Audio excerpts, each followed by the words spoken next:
If you want to know the best spots to farm XP and money in early game, you are in the right place. I've spent dozens of hours hunting and optimizing these 3 farming methods so I can give you the fastest and most efficient spots that will not waste your precious time. Following this guide will let you earn a crazy amount of 100,000 money and a whopping 88,000 XP per hour to be overpowered early, even if you don't have the paid DLC to level up fast or get rich early. Like for example, the Metropolitan Government Building spot, which will allow you to gain decent XP and money at the very start of the game. Not only that, these spots will allow you to build your first overpowered setup to break the early game, which you can also use in the succeeding spots. You can find this spot by just progressing in the prologue or the tutorial section of the game and upon reaching the 24th floor section of the map. But before that, let's set up your starter lineup or farming build first. Before you can efficiently farm in this spot, I highly suggest setting up your starter 6 to 7 Digimons. Not only does it allow you to farm in this spot efficiently, but also in the upcoming spots as well. Plus, you can also use these Digimons when progressing in the early to mid game. When starting the game, it will let you choose your starter Digimon as well, and it doesn't matter which starter Digimon you pick. But in my case, I chose Patamon, which you can easily replace later on. Once you reach the Metropolitan Government Building, the game will also give you a starter Koromon, which we can digivolve into Agumon when the Digivolution feature is unlocked later on after progressing in the area. So that's 2 Digimons already. The third Digimon in this lineup is Ryudamon. You can get a Ryudamon by converting a Punimon around the area, which you can find on the building's ground floor. Punimon usually teams up with Kotemons in the area, so keep on the lookout. Make sure you convert it into a 200% Punimon, and this Digimon can digivolve into a Ryudamon later on as mentioned. This Digimon will play an extra role later on, so make sure you get Punimon at all costs. The fourth Digimon in this lineup is Monodramon, which you can farm on the first floor of the Metropolitan Building as well, where the Chaos Dramon is lurking. Or find one that is teaming up with the Tentomon in this area. Don't mind the Chaos Dramon here, just avoid fighting it at all costs. Before you continue your runs, always remember that your key or main Digimons needs to be converted at 200% rate to have higher stats in general and better talents. While converting Digimons at 100% is enough if you will use them as XP fodder for your Digimons. The fifth Digimon in this lineup is Dracomon, which you can easily farm near the first elevator of the area on the building's ground floor. In case you haven't noticed yet, you can respawn enemy Digimons by re-exiting and re-entering areas. The sixth Digimon in this lineup is Impmon. You can find him on the 36th floor of the Metropolitan Building, teaming up with Mushroomon. Make sure to get him to 200% and move forward. Not for long, the Digivolution feature will be unlocked, and when it does, evolve your Koromon into Agumon. After the Digivolution feature has been unlocked, you also unlock the first farming spot in the game. We will use this spot to optimize our Digimons and also farm the 7th and last Digimon for your main lineup for now, which is Kurisarimon. Kurisarimon is already a champion Digimon, so this Digimon will give you a significant advantage if you get it. Farming Kurisarimon will take a while since it will give you 15% conversion rate in every kill, and I don't want to waste your time. So we will farm specific skills as well while you are doing this. To start the process, make sure to convert a 200%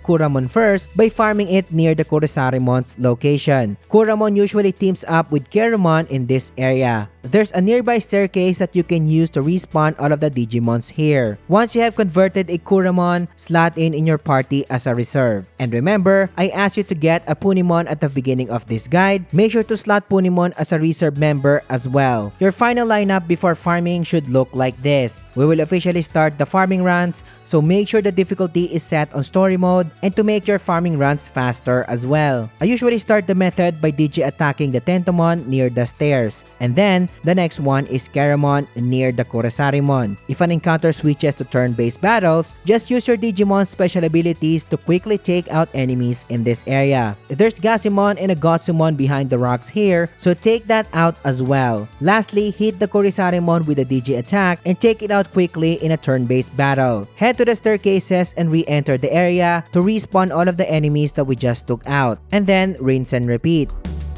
Now that you know how the actual method works, as mentioned, I am maximizing your time spent here. So we will farm 2 specific skills that will make your starter setup godly. The first one is Acceleration Boost, which doubles a Digimon's physical damage on its next attack. The broken thing is, Acceleration Boost stacks with the skill Attack Charge, and Attack Charge is another offensive buff that will directly increase a Digimon's attack stat by 30% in 3 turns. Both Agmon and Monodramon can learn Attack Charge at level 10, so you will be taking advantage of buff stacking at the earliest time possible. We can farm Acceleration Boost by raising a Ryudamon to level 2 and unequipping the skill attachment so we can equip it to any Digimon in your party. And this is where Punimon comes in. Digivolve Punimon into Tunamon, and then when Tunamon levels up to 5, you can Digivolve it into a Ryudamon. Leveling Ryudamon to level 2 will unlock the Acceleration Boost. Unequip the Acceleration Boost that it just produced, so that's one already, and we need at least 2 of these skills. So what you need to do next is the Digivolve Ryudamon back to Tunamon and raise it to level 5 once again, so it can Digivolve back to another Ryudamon, so you can produce the second Acceleration Boost when it reaches level 2. The second early broken skill is Guard Bind. Guard Bind is a debuff skill that lowers enemy defense by 20% for 3 turns. So you can imagine how powerful your damage can reach if Acceleration Boost and Attack Charge are both active on a certain Digimon and then hitting with an enemy afflicted with defense down. To get the Guard Bind, our prepared Kuramon comes into play, and following the same process that we just did when farming Acceleration Boost will give you at least 2 Guard Binds. So to make it straight, while you are farming Kurisarimon to 200% or doing the whole farming method, you are hitting 2 birds with 1 stone by farming 2 Acceleration Boosts and Guard Bind skills all at once. Another tip is, don't forget that you can use all of the enemies in this method as XP fodders to power up your main Digimons or quicking the process of skill farming. Once you're finally done on this farm, you are ready to move on in the game, and your setup should look like this. You do have Monodramon, Agmon, Kurisarimon, Impmon, Dracmon, Patamon, and lastly Ryudamon, while you also have 2 Acceleration Boosts and Guard Bind skills in your inventory. The main reason why I asked you to build all of the Digimons in this guide so far is that all of them have the Valor personality trait, aside from Patamon. You haven't unlocked this yet at this point in time, but later on, it is advisable to concentrate on one type of skill tree in the early game since your points are very scarce at first, so spreading them would not be a great idea. While progressing in the game, make sure to concentrate on the Valor skill tree first and follow the ones that I have here, and you will never go wrong. If you follow this skill tree, not only it is easier for your Valor type Digimons to level up fast, but they can also Digivolve much faster due to lowered requirements. Plus all of them will have huge amount of stat bonuses, making them all overpowered. After your setup is finally done, I don't recommend farming in this spot since this method is more of a spot to set up and optimize your starter Digimons. This spot gives you 5k XP and almost 12k money per hour. Proceed in the story until you reach the next spot, which is your first real farming spot in the game.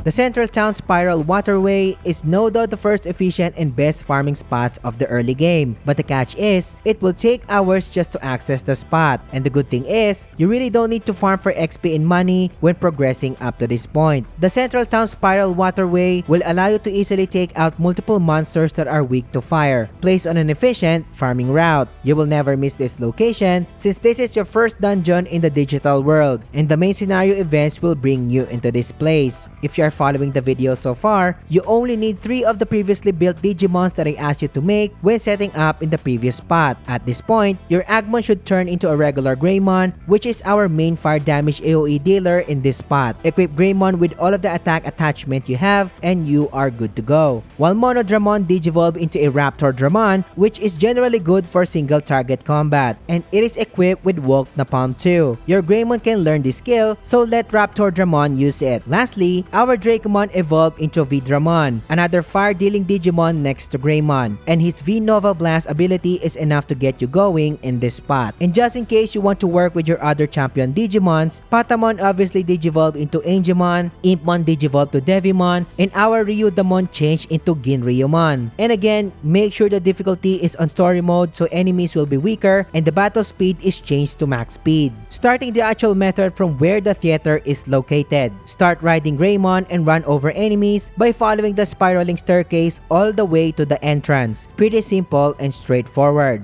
Two main enemies that give the most XP and money in this spot are the Snymons and the Dokugumon, and both of these targets are weak to fire. If you are new to this spot, there's a chance that enemies will force you into turn-based battles. If this happens, use Greymon's Mega Flame to damage all targets or clear all of them, while V-Dramon can clean out the remaining targets with his V-Nova Blast and Raptor Dramon's Walk Napalm 2. Repeat this strategy over and over until your Digimon's overall levels are around level 10 to 15, and you will start running over enemies without the need for turn-based battles. Don't forget to do a detour and take out the Snymon and the Keramon on an open space near the entrance, while also using Digi attacks on enemies that are placed in unreachable areas for more XP. Once you reach the exit and re-enter the area to spawn all of the enemies here, and do everything in reverse until you reach the theater door. From the theater entrance to the exit of this area, each one takes about 1 minute and 42 seconds and gives you 2,500 XP and almost 3k worth of yen per run. Do this consistently for an hour and we are looking at a whopping 88k XP and an out of this world 100k plus worth of money per hour. This is without any XP and money boosting items, so truly it is the best spot in the early game outside of paid DLC dungeons. If you avail the deluxe edition, make sure to equip the strategy's USB stick to a Digimon so that Digimon can enjoy 100% more XP, while the Millionaire's USB stick gives the Digimon 100% more money.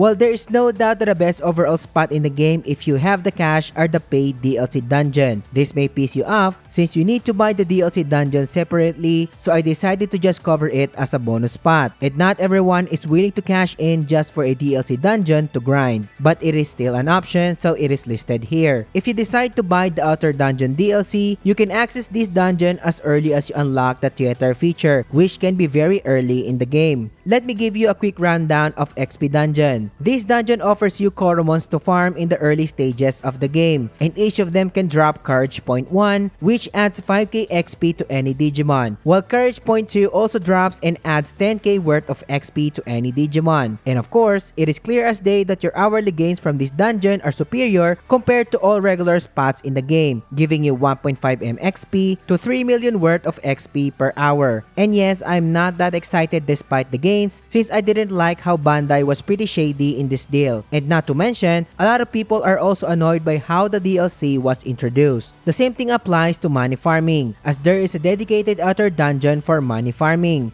The gold Guardramons in this area are the entry ones, giving you 10,000 yen per kill, so that translates to 3.6 million worth of cash per hour. You don't need to buy this DLC to enjoy the game, and the regular spots are more than enough to get you going. But what if you just started the game and want to know the best beginner tips? This video will teach you everything you need to know, so click on it and I will catch you on the next one.